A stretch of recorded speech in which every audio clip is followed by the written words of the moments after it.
دوای 16 ڕۆژمانەوە نێرگز محەممەدی نەخۆشخانەی جێهێشت. دامەزراوەی نێرگز محەممەد راپۆرتێکی لەبارەی نێرگز محەممەدی بڵاو کردەوە و ڕایگەیاند دوای وەرگرتنی چارەسەری پزیشکی گەڕاوەتەوە ماڵەوە. دامەزراوەکە لە زاری پزیشکانەوە دەڵێت هێشتا نێرگز محەممەدی پێویستی بە چاودێری پزیشکی هەیە و دەبێت ماوەی مانگێکی دیکە بە وردی چاودێری تەندروستی بکرێت. هۆشداریشیدا لە خراپی دۆخی تەندروستی ژمارەیەک زیندانی دیکی سیاسی و دەڵێت پێویستیان بە چاودێری پزیشکی خێرا و چارەسەری تایبەت هەیە.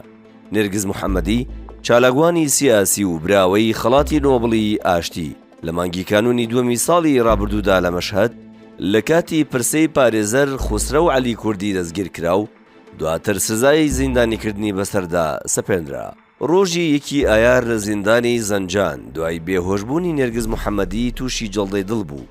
بەپەلا گواسترایەوە بۆ نەخۆشخانەیەکی زەنجان، دواتر گواسترایەوە بۆ نەخۆشخانەیەکی تاران.